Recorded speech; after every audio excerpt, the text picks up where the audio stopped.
Hello दोस्तों, पवन teaching centre में आपका स्वागत है। पेन पेपर हाथ में है और 10वां के हिस्ट्री के बुक साथ में है, तो बने रहे पवन टीचिंग सेंटर के साथ, पढ़ते रहें, आगे बढ़ते रहें।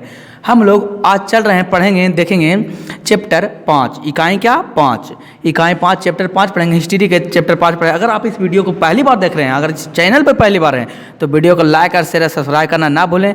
और अगर आप इस वीडियो को पहली बार देख रहे हैं, चैप्टर 5 पढ़ रहे हैं, तो इसका अगर आप पहले जाकर चैप्टर 1, 2 और 3, 4 पढ़ लीजिए। आपके नीचे कमेंट बॉक्स में भी दिया, डिस्क्रिप्शन बॉक्स में भी इसका लिंक दिया हुआ रहेगा, तो आप जाके ग्रुप्स में जाके देख सकते हैं। तो हम लोग आज स्टार्ट करेंगे चैप्टर 5, अर्थव्यवस्था और आजीविका। कौन व्यवस्था?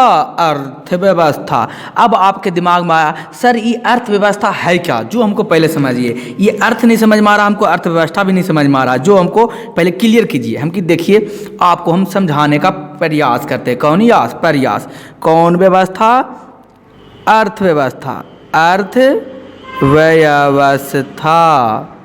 ये क्या है जो समझेंगे? अर्थव्यवस्था क्या जो समझेंगे? ये अर्थव्यवस्था है, जैसे एक छोटा सा एग्जाम्पल स्टोरी के माध्यम से आपको समझाने का प्रयास करते हैं।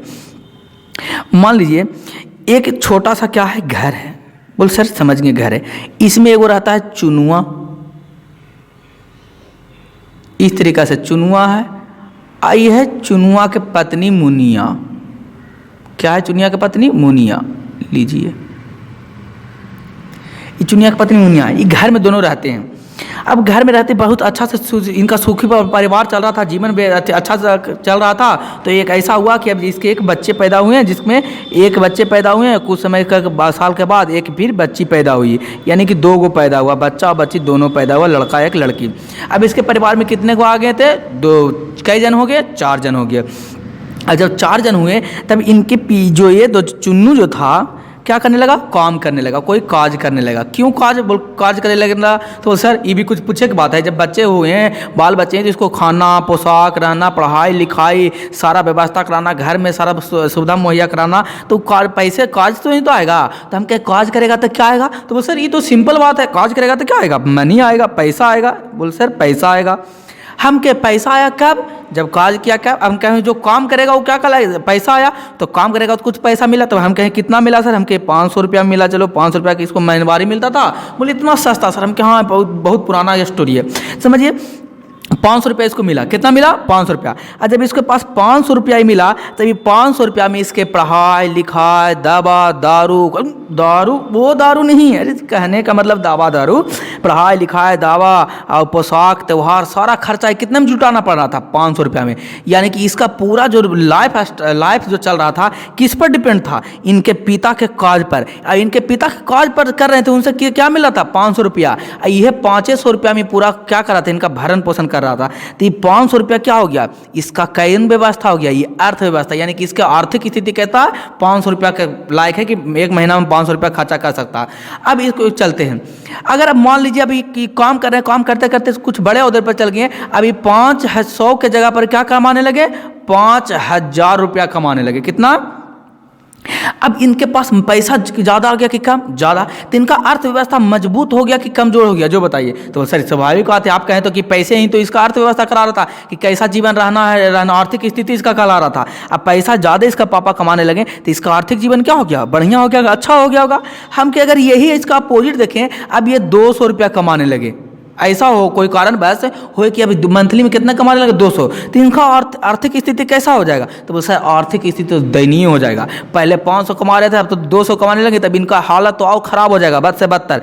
तो इनका आर्थिक स्थिति काज ही से तो मिल रहा, यानी कि कह सकते हैं पैसा किसी न किसी माध्यम से, वो काज कुछ भी हो सकता है, बिजनेस हो, कृषि हो, खेती हो, उद्योगपति हो, या कह सकते हैं कि दुकान हो, किसी जो पढ़ाई हो, किसी न किसी तरीका से पैसा कमाएगा। तो बोलिए यही स्थिति कहलाएगा आर्थिक स्थिति? बोले हाँ सर हमको समझ में आया। अगर आपको समझ में आया तो नीचे जरूर कमेंट बॉक्स में अब भी हमको लिख के बताइए कि हाँ सर इस तरीका से बताइएगा तो हमको समझ में आएगा। तो हम इसी तरीका से हर एक शब्द को आपको तोड़ तोड़ कर समझाने का, स्टोरी के माध्यम से समझाने का प्रयास करेंगे। तो बने रहे। अच्छा, अगर आपको अच्छा लगा तो लाइक और शेयर और सब्सक्राइब करना ना बने रहे पवन टीचिंग सेंटर के साथ, पढ़ते रहिए, आगे बढ़ते रहें।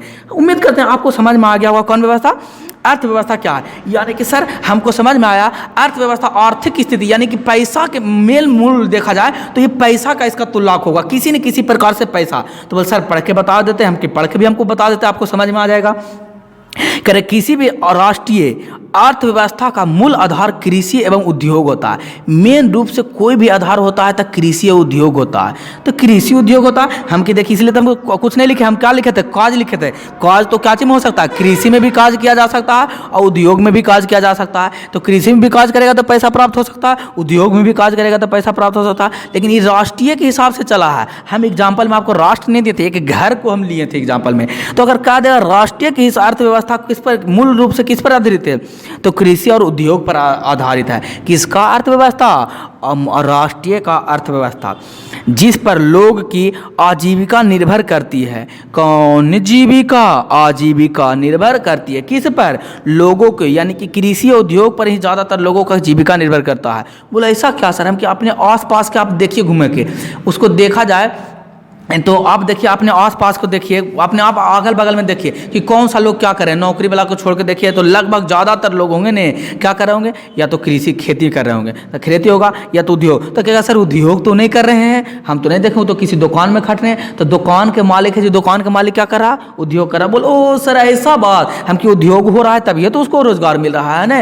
बोल हाँ सर मिल रहा है, किसी न किसी माध्यम से देखिए, किसी न प्रकार से कोई न कोई अलग अलग अपना अपना तरीका से अलग अलग उद्योग कर रहे हैं। लेकिन यहाँ राष्ट्र के हिसाब से देखा जाए तो कृषि क्या है, कृषि और उद्योग ही भारत का क्या है, ये किसी भी राष्ट्र का मूल आधार होता है अर्थव्यवस्था का, जिस पर लोग को आजीविका निर्भर रहता, पूरा जीवन निर्भर रहता। अगर इसमें देखें एग्जाम्पल में जो हम आपको समझाएं तो ये अर्थव्यवस्था जो 500 कमा रही, इसी पर इसका जीवन पूरा था। अगर कम पैसा कमा रहा था तो कम ही में इसका भरण पोषण हो रहा था। पैसा ज़्यादा कमाने लगा तो इन लोग का जीने का लाइफ स्टाइल क्या हो गया, चेंज हो गया और अच्छी तरीके से जीवन व्यतीत करने लगा था। अब फिर अपना जीवन क्या हो गया, पैसा कम पापा कमाने लगे थे तो इसका आर्थिक जीवन और क्या हो गया था, खराब हो गया था, जिससे कम महंगे कप। अब बताइए कौन सा समय में महंगा कपड़ा पहनेगा या महंगा रहना, हर एक चीज़ अच्छा से कर पाएगा। 5,000 रुपये वाला में क्या 200 500 रुपये हम कर पाएगा, नहीं। ये तो ज़रूरत के ही चीज़ पूरे हो सकते हैं। तो यानी कि कहने बोल अच्छा सा समझ में आया, बोल मेरे पापा जितना कमा रहे हैं उतना ही मेरे घर का क्या है, अर्थव्यवस्था है। मानो 5,000 कमा रहे हैं आपके पापा पिताजी, तो 5,000 का अर्थव्यवस्था आपका घर है। 50,000 कमा रहे हैं तो 50,000 का अर्थव्यवस्था, और उसी के हिसाब से आपका जीवन हो रहा होगा और जीवन का भरण पोषण हो रहा होगा।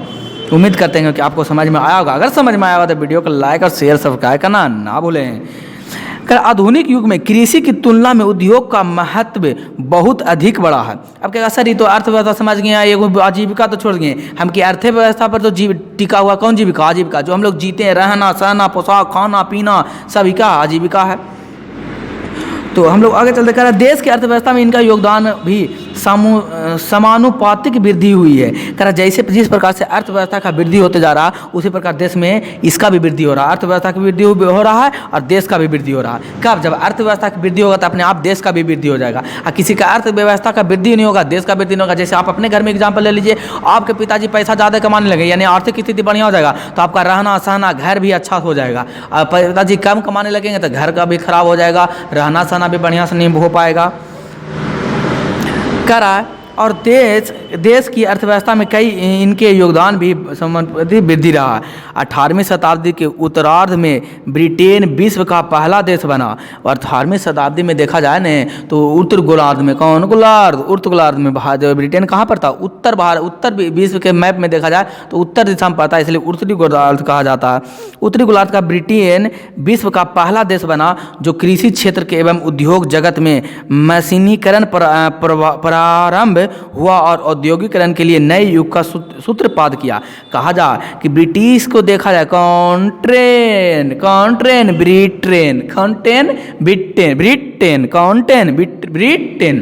ब्रिटेन जो एक ऐसा विश्व का उत्तरी गोलार्ध में देश बना जहाँ क्या कृषि और उद्योग में मशीनीकरण आ गया, यानी कि कुछ आ गया, मशीन आ गया, जिसके कारण मशीन आने के कारण मशीनीकरण हो गया। और मशीनीकरण का होने के कारण इनका उद्योग में और कृषि में इतना डेवलप हुआ कि आगे बढ़कर निकल कर सामने आया। कौन करण, औद्योगिकरण, कौन करण, औद्योगिकरण। औद्योगिकरण अथवा उद्योग की वृहत रूप में स्थापना उस औद्योगिक क्रांति की देन है। औद्योगिक क्रांति के उद्योग में वृहत यानी कि उद्योग जो वृहत रूप से बढ़ा, यानी वृहत मतलब होता है बड़ा, वृहत मतलब क्या होता है, बड़ा, बहुत व्यापक रूप में, बहुत बड़े रूप में जो उद्योग बढ़ा, इसका स्थापना औद्योगिक क्रांति के देन है। कौन क्रांति, औद्योगिक क्रांति। कहा सर हम तो सुने हैं मुंडा क्रांति सुने हैं, 1857 की क्रांति सुने हैं और बहुत सारे क्रांति सुने हैं, ये उद्योग में भी क्रांति आता है क्या? बोल हम कहें हाँ उद्योग में भी क्रांति। तो बोल क्या आया? हम कि देखिए आगे समझते उद्योग क्रांति कैसे फैला, जिसमें वस्तुओं को उत्पादन मानव श्रम के द्वारा ना होकर मशीन के द्वारा होने लगा। अब वस्तुओं का जो था उत्पादन मानव श्रम, कौन श्रम? मानव श्रम के ना होकर किससे? मशीन से होने लगा। बोल सर थोड़ा सा इसको समझा दीजिए, मानव श्रम क्या हो गया, मशीन क्या हो गया। अब यही कहानी में हम लोग चलते हैं। जो चुनुआ था जो काम कर रहा था, मान लेते हैं कि फैक्ट्री में काम कर रहा था, एक कंपनी में, एक कंपनी में काम कर रहा था, मान लेते हैं एक वस्त्र का कंपनी में काम कर रहा था। किसके कंपनी में? वस्त्र के कंपनी में, जहाँ वस्त्र बनाए जाते थे। तो ये हाथ से काम करते थे, जहाँ इसमें ये कंपनी में फैक्ट्री में कह सकते हैं कि बहुत बड़े पैमाने पर मशीन नहीं थे जिसके हाथ से काज किया जाता था, यानी कि इसको अच्छा सैलरी मिल रहा था। अब मिल रहा था अच्छा सैलरी, मिलते मिलते क्या हो गया नहीं, अब मशीन में देखते अब एक चुन्नू जो है ये दिन भर में कितना शर्ट सी लेगा चाहे बना लेगा। मान लेते चुन्नू जो एक साल में एक महीना में कितना शर्ट? 3 शर्ट। कैसा? 3 शर्ट। मान लेते एक दिन में 3 शर्ट सी रहा है, लेकिन अभी चुन्नू की जगह पर कौजी रख दिया गया, मशीन ला कर रख दिया गया जो एक दिन में 15 शर्ट सी रहा है। अब बताइए जो कंपनी मालिक है जो चुन्नू को रखना पसंद करेगा कि मशीन को रखना पसंद करेगा? बोल सर कुछ में पूछने बात है, मशीन को रखना पसंद करेगा। क्यों रखना पसंद करेगा? क्योंकि मशीन में क्या चाहिए, मशीन में वस्त्र का उत्पादन क्या हो रहा है? ज़्यादा। इसमें 3 वस्त्र हो रहा है। मान लीजिए कि अगर ये 3 वस्त्र बनाता है तो उसमें 1 रुपया के कंपनी को फायदा होता है, तो एक दिन में ये काम करेगा तो कितना फायदा होगा? 3 रुपया फायदा होगा। लेकिन कंपनी मशीन आ गया तो मशीन कितने वस्त्र बना रहे हैं? 15 वस्त्र बना रहे हैं और 1 रुपया का ही मुनाफा होगा, तो कितने रुपया एक दिन में मुनाफा हो गया? 15 रुपया का मुनाफा हो गया। तो कंपनी किसका रखना चाहेगा? क्या इसका? मशीन को। तो उत्पादन श्रम यानी कि जो चुन्नू जो काम कर रहा था ये कौन शक्ति कहलाएगा? श्रम शक्ति। कौन शक्ति? श्रम शक्ति। श्रम शक्ति। तो आप बताइए तो इसमें श्रम शक्ति का ज़्यादा योगदान रहा कि? तो बोला हाँ सर इसमें तो श्रम शक्ति कम गया और मशीनी शक्ति बढ़ गया। इसी श्रम शक्ति को हटने से और मशीनीकरण को आने से इसी को कहा गया औद्योगिक क्रांति। कौन क्रांति? औद्योगिक क्रांति। उम्मीद करते हैं आपको समझ में आया होगा तो एकदम थंब वाला बटन है, एकदम लाइक वाला एकदम दबाना ना भूलें। मानव श्रम के द्वारा ना होकर मशीन के द्वारा होने लगा। अब क्या हो रहा है? अब मानव के द्वारा नहीं काम हो रहा है, अब मशीन को। आप भी हाँ सर अभी भी देखते नहीं, पहले नली खदाता होगा, पैन खदाता होता, आदमी द्वारा कुदाल और चपड़ा कुदाल से खंती से खाना जाता था। अब तो बोल्डेजर आता है खन के चल जाता है। तो कौन यहाँ मनुष्य श्रम तो कम हो गया, मानव श्रम। अब मानव श्रम कम होकर क्या हो गया? मशीनी द्वारा बढ़ गया। तो हम कह सकते हैं मशीनीकरण आने के कारण औद्योगिकरण क्या हो गया? उद्योगों में क्रांति आ गई, यानी कि जो उद्योग का जो उत्पादन हो रहा था उत्पादन बढ़ गया। किससे? मशीन से आने के कारण। इसमें उत्पादन वृहद पैमाने पर होते हैं। अब क्या मशीनीकरण से होने के उत्पादन वृहद पैमाने पर? अब चुन्नू जो 3 वस्त्र बना रहा था अब कितने वस्त्र बनाने लगे? मशीन आ गया तो 15 वस्त्र बनाने लगे। तो औद्योगिक क्रांति तो आएगा ही, वृहद पैमाना भी बढ़ेगा। जिसका खपत के लिए बड़े बाजार की आवश्यकता होगा। बोल मतलब सर हम कहीं कपड़ा तो जो बन गया, जो यहाँ कपड़ा जो बना वस्तु 15 वस्तु बना, तो घर में बना के तो नहीं रखेगा, इसको बेचने के लिए क्या चाहिए? बाजार की आवश्यकता चाहिए। बाजार। अब ज़्यादा उत्पादन होना चाहिए तो बाजार भी ज़्यादा होना चाहिए, यानी बड़ा मार्केट, बड़ा उत्पादन तो उद्योग वृहद, तो बाजार भी क्या होना चाहिए? वृहद होना चाहिए। तभी किसकी आवश्यकता होनी चाहिए? वृहद, यानी बाजार की आवश्यकता पड़ने लगा, जिससे खपत के लिए बड़े बाजार की आवश्यकता हुई। किसी भी देश के आधुनिकीकरण का एक प्रेरक तत्व का उनका औद्योगिकरण होता है। अगर कोई भी देश और वृहद बढ़ना चाहता है, बड़ा बनना चाहता था, उसमें मुख्यतः जब तक उन्हें बड़ा हो सकता है जब तक उद्योगिकरण बड़ा नहीं होगा। उद्योग नहीं बढ़ेगा तो देश भी नहीं बढ़ सकता। नए नए मशीन का आविष्कार एवं तत्कालीन विकास पर ही औद्योगिकरण निर्भर करता है। नए नए विश्वास पर, किस पर? नए नए आविष्कार पर। और जैसे नया नया आविष्कार होगा तो नए नए मशीन आएगा, नए नए मशीन आएगा तो तकनीकी बढ़ जाएगा, टेक्नोलॉजी बढ़ेगा तो लोग क्या होगा? उद्योग बढ़ेगा, उद्योग बढ़ेगा तो देश बढ़ेगा। तो देश बढ़ने के लिए क्या चीज़ होना चाहिए? तकनीक या विकास का डेवलप होना आवश्यक है। इसके प्रेरक तत्व के रूप में मशीन के अलावे पूंजी निवेश एक श्रम का भी महत्वपूर्ण स्थान है। अगर कि देखा जाए इसके प्रेरक तत्व के रूप में, कौन तत्व? प्रेरक तत्व के रूप में मशीन के अलावे पूंजी। तो बोल मशीन के अलावा पूंजी को ची कहते हैं सर? हम सुने हैं कुंजी, ये यहाँ पर लिखल है पूंजी। हम कि देखिए आपको समझाते हैं। अब यहाँ पर बताते हैं जो चुन्नू काम कर रहा था जो फैक्ट्री में, इसकी कंपनी में जो काम कर रहा था जिसमें मशीन लाने के लिए, अब मशीन तो सस्ता में देगा नहीं, तो मशीन में सस्ता में नहीं देगा, महंगा में देगा। अब महंगा में देगा तो उसके पास पैसा होना चाहिए, पैसा पैसा को ही क्या कहते हैं, पूंजी कहते हैं। यानी कि उसके पास उतना पूंजी नहीं है, उतना पैसा नहीं कि मशीन को खरीद सकता।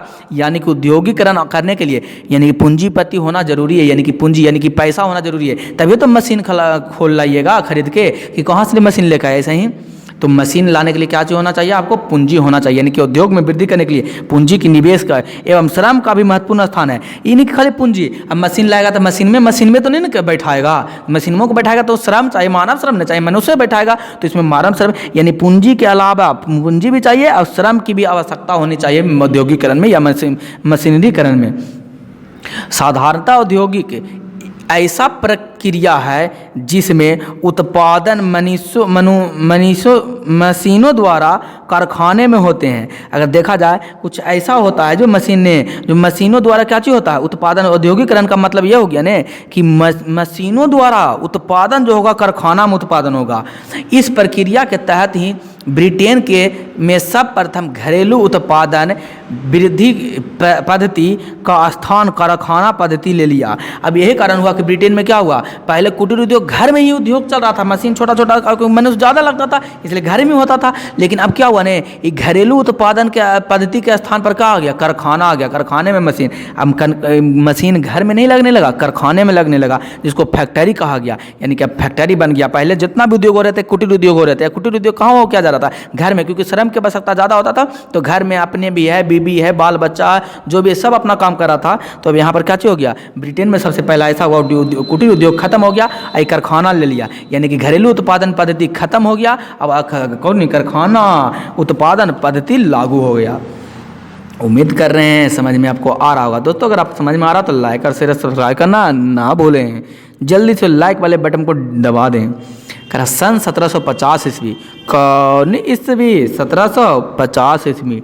करा सन 1750 ईस्वी ब्रिटेन मुख्य रूप से कृषि प्रधान देश था। अगर देखा जाए 1750 ईस्वी तक ब्रिटेन जो था मुख्य कृषि प्रधान देश। बोलो सर मुख्य कृषि प्रधान देश क्या होता है, हम कि ज़्यादातर यानी प्रधान यानी प्रोबेबिलिटी यानी कहते हैं फर्स्ट नंबर पर, या कह सकते हैं वहाँ के लोग सबसे ज़्यादा यही काम करना पसंद करते हैं, यानी कि यही काम करते हैं, उसको प्रधान देश कहते हैं। तो ब्रिटेन जो हो गया 1750 तक, कौन सा 1750 तक ब्रिटेन कृषि प्रधान देश, यानी कि यहाँ के लोग सबसे ज़्यादा क्या कर रहे थे, खेती कर रहे थे। देश की 80% जनसंख्या गांव में निवास करते थे। ब्रिटेन में देश के जितने भी जनसंख्या था उसका क्या परसेंट, 80% कहाँ निवास कर रहे थे, गांव में निवास कर रहे थे। कौन वो गांव में कौन बस निवास कर रहे थे। अपना और अपने आश्रितों का भरण पोषण, अपना और अपने आश्रितों का कौन पोषण, भरण और पोषण वह कृषि द्वारा करते थे।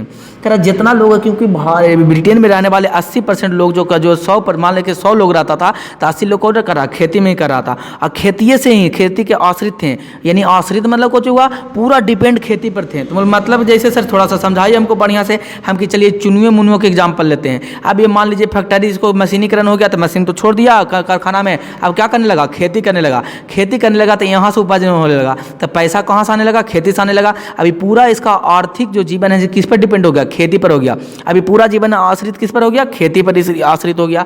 अब कुछ भी जो भी होगा, अच्छा पैदावार होगा तो अच्छे से जिंदगी व्यतीत होगा, खराब होगा तो तकलीफ से बढ़ेगा। तो ये पूर्ण रूप से कह सकते हैं इसका जो क्या चीज़ पर था, कृषि पर अब इसका आर्थिक जीवन व्यतीत होने लगा। तो यहाँ के लोग 80% देते हैं। अब भरण पोषण खाना पीना जो भी हो रहा था किससे हो रहा था, कृषि से हो रहा था। सूत उद्योग, ऊन उद्योग, कौन कौन उद्योग हो रहा था कृषि से, सूत उद्योग, क्योंकि इसका कच्चा माल कौन चीज़ होता है, सूत के उद्योग के लिए कृषि से। ऊन उद्योग, कांच, लोहा, मिट्टी के बर्तन उद्योग गांव के कृषकों द्वारा किया जाता था। ये गांव में खेती भी करते थे और खेती में तो सुबह काम शाम करना है और एक ही पूरा दिन तो करते नहीं रहना खेती में, डेली तो काम नहीं रहता खेत में, इसलिए ये सब कृषि के लोग ही करते थे। इसलिए इन लोग को भी कहा गया कृषि उद्योग के अंतर्गत लाया गया। इस उद्योग में काम करने वाले कारीगर, कारीगर अपने हाथ से अथवा हाथ से चलाए जाने वाले यंत्रों को वस्तुओं का उत्पादन करते थे। ये सारे यंत्र को क्या करते थे, हाथ द्वारा चलाया जाता था और इससे उत्पादन वस्तुओं भी क्या होते थे, इनसे उत्पादन वस्तुओं भी जो कारीगर तो हाथ के चलाए जाने वाले वस्तुओं से यंत्रों के द्वारा ही उत्पादन किए जाते थे। इन उद्योग में प्रमुख कपड़ा उद्योग था। और सबसे उद्योग कौन सा था? कपड़ा उद्योग, यानी कि जिसको कहते हैं वस्तु उद्योग, कपड़ा उद्योग। बोलो वो सर आप समझ में आया, यही कारण आप एग्जाम्पलवा दिए चुनुआ मुनुआ वाला कि कौन के फैक्ट्री में? कपड़ा फैक्ट्री में था, 3 वस्तु कपड़ा करता था, 15 को कर रहा था। हमके ज़्यादातर लोग कौन कर रहे थे? कपड़ा उद्योग, कपड़ा प्रमुख उद्योग था। यूरोप के अन्य देशों के साथ साथ ब्रिटेन में भी अंतर्राष्ट्रीय बाजार के लिए बड़े पैमाना पर उत्पादन होता था। अब ब्रिटेन के साथ साथ कहाँ? ब्रिटेन के साथ साथ अन्य यूरोपीय देशों में, यानी कि ब्रिटेन में बहुत सारे यूरोप में बहुत सारे देश हैं, उसमें एक ब्रिटेन है, और यहाँ सिर्फ ब्रिटेन में नहीं उत्पादन हो रहा था और बहुत सारे देशों में उत्पादन किए जा रहे थे, बड़े पैमाने पर उत्पादन होता था, जो प्रायः घरों में मानव चालित यंत्रों द्वारा होता था। जो कहाँ होता था जी? घरों में। कौन चालित यंत्रों द्वारा? मानव चालित यंत्रों, यानी मानव के द्वारा चलाए गए यंत्र कहलाते थे। उसमें मशीन नहीं कहलाते थे, क्योंकि हाथ से चलाता था, यंत्र कहलाता था। इलेक्ट्रॉनिक से, बिजली से चलता था, जिससे चलता था जनरेटर से, उसको क्या कहते थे? मशीन कहते थे। यंत्रों द्वारा 17वीं 18वीं शताब्दी में शहरों में गिल्ड प्रथा का प्रचलित था। कौन प्रथा? गिल्ड प्रथा। कब? 1718वीं और 18वीं शताब्दी के अंदर क्वेश्चन पूछ देगा, गिल्ड प्रथा कब प्रचलित था? तो गिल्ड प्रथा 17वीं 18वीं शताब्दी में प्रचलित था। तो गिल्ड प्रथा कहते हैं कि इसको मशीन, हाथों द्वारा चलाए गए यंत्रों को कौन प्रथा कहा जाता है? गिल्ड प्रथा। गिल्ड से जुड़े उत्पादन निपुणता एवं विशिष्टता के लिए प्रसिद्ध थे। यहाँ जो निपुणता मतलब जो पूर्ण रूप से बहुत अच्छे होते थे, हाथ से बनाया गया, जो हाथ से बनाया जाता था, जो भी वस्तु बनाया जाता था वो निपुणता होता था, विशिष्ट रूप से होता था, इसका लिए प्रसिद्ध था, प्रख्यात था। उनका व्यापार पर एकाधिपत्य था। इनके व्यापार पर कौन पत्न था? एकाधिपत्य था। अतः बढ़ती हुई मांगों की वजह से, बढ़ती हुई मांगों के वजह से ये व्यापारी गांवों की तरफ रुख करने लगी। कौन करने लगी? रुख करने लगी। कहाँ? यानी कि मांग बढ़ रहे थे। अब व्यापार जितना हो रहा था, अब कारखाने जो कुटीर उद्योग थे कहाँ थे? गांव में थे। तो गांव में लोगों की मांग बढ़ रहा था, इसलिए शहर से आकर लोग कहाँ बस रहे थे? गांव में लोग बस रहे थे, इसलिए गांव के लोग उस समय प्रसिद्ध थे। क्या? रुख करने लगे, यानी कि गाँवों की ओर व्यापारी कहाँ आते थे? गाँव में आके जाते थे। अभी भी देखते होंगे गाँव में व्यापारी आते हैं, अगर गाँव से आप बिलोंग कर रहे होंगे तो गाँव में आते हैं, वस्तु को, कृषि भी जो उत्पादन जितने भी वस्तुओं को खरीद के लेके जाते हैं। उन लोगों गांव के किसानों एवं मजदूरों को काम लेना शुरू किया। इन लोगों ने क्या कह दिया? जो मजदूरों और किसान एवं मजदूर को काम लेना शुरू कर दिया। कहाँ के? गाँवों को। इन्हें प्रशिक्षण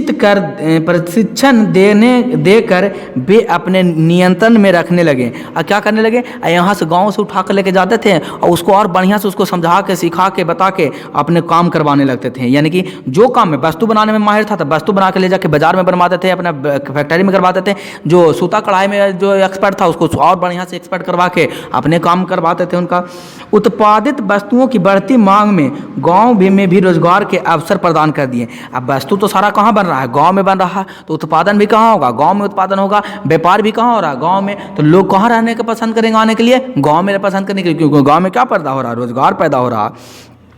कुटीर उद्योग बहुत अधिक विकास हुआ। कुटीर उद्योग में क्या हुआ? बहुत विकास हुआ, अधिक विकास हुआ, जिसमें पुरुषों के साथ महिलाओं एवं बच्चों को भी भागीदारी बढ़ी। यही कारण हुआ कि पुरुषों के साथ साथ यहाँ क्या हो गया? बच्चों और महिलाओं की भी क्या चीज़ होती है? भागीदारी बढ़ गई। बोल कैसे भागीदारी बढ़ गया बच्चों पुरुषों के? सर हम देखिए, अगर फैक्ट्री घर में काम कर रहा था तो कृषि काम है, तो अगर बच्चा घर में ही में कोई काम हो रहा होगा तो नहीं चाहने की भी अगर मम्मी को तकलीफ हो रहा होगा, दिक्कत होगा करने में, तो बच्चा इसको क्या करेगा? मदद करेगा। और करते करते देखते देखते ये भी करना क्या हो जाएगा? काम सीख जाएगा। जैसे किसान के हर एक बाल बच्चे होंगे जो क्या खेती करना हो, कुछ ना कुछ जानते ही होंगे, किसी न किसी हद तक वो किसानी की खेती करना जान रहे हैं। तो आप समझ सकते हैं इसके बारे में कि यहाँ पर रहने वाले गांव के लोग, बच्चे जो थे, धीरे धीरे देखते देखते क्या चाहिए, वो भी अपने भागीदारी बनाने लगे। यानी कि बच्चा बचपन से ही देख रहा कि किस तरीके से बनाया जा रहा है, तो उसमें धीरे धीरे क्या होने लगे? वो एक्सपर्ट होने लगे, एक्सपर्ट एकदम। ब्रिटेन के गाँव में रंगाई एवं छपाई का काम भी होता था। अब ब्रिटेन के काम में कुछ रंगाई और छपाई को चीज हम के देखते हैं, पर्दा पर रंगल छपाया जाता था। पहले हम हाथ से छपा जाता, तो मशीन से छपा जाता था। तो रंगाई और छपाई का काम होता था। इनके बाद उनका निर्यात उपनिवेशकों के बाजार में किया जाता था। और निर्यात मतलब कुछ छपाई रंगाई करके अब बेचा जाता था। उपनिवेशक जो विदेश से आए हुए उनको बेचा जाता था। इस तरह औद्योगिकरण जिनमें उत्पादन का मशीनीकरण हुआ एवं पहले भी औद्योगिक विकास का दौर जारी था। अब क्या हुआ, धीरे धीरे जो व्यक्ति जो उत्पादन कर रहे थे, अब मशीनीकरण आ गया, औद्योगिक में वृद्धि हो गया। लेकिन कहा जा सकता है जो पहले भी दौर था, तो ये नहीं कह सकते कि पहले उद्योग नहीं था। पहले मशीन आने से भी पहले उद्योग था, बड़े पैमाने में उद्योग था, जिसमें घरों में मानव श्रम में कुटीर उद्योग के द्वारा उत्पादन किया जाता था। यही कारण है कि मानव श्रमों के द्वारा कौन उद्योग, कुटीर उद्योग में उत्पादन किया जाता था। और कुटीर उद्योग विकासोन्मुख था। यह दौर आदि औद्योगिकरण के नाम से जाना जाता है। यही कारण क्या हो गया, इसी को जो उतना बढ़िया से नहीं विकसित था, इसलिए कहा जाता है आदि औद्योगिकरण। औद्योगिकरण के पहले वाला को क्या कहते हैं, आदि औद्योगिकरण कहा जाता है। तो कौन नाम से जाना जाता था, आदि औद्योगिकरण के नाम से जाना जाता है। दोस्तों, अगर वीडियो आपको अच्छा लगा तो लाइक और शेयर सब्सक्राइब करना ना बने रहे पवन टीचिंग सेंटर के साथ। पढ़ते रहिए, आगे बढ़ते रहे। मैं अंत में आपको यही कहूँगा, छोटे को प्यार करें, बड़े को सम्मान करें, अपना व्यक्तित्व इस तरीक़ा से कायम रखें कि आपके साथ रह रहे भी स्त्री भी सुरक्षित महसूस कर सके। तो बने रहे पवन टीचिंग सेंटर के साथ, पढ़ते रहिए, आगे बढ़ते रहें। आपको वीडियो अंत तक देखने के लिए आपका धन्यवाद। ये आपका हो गया चैप्टर 5 का पार्ट 1। तो चलते हैं, हम लोग फिर मिलते हैं कल अगले क्लास में।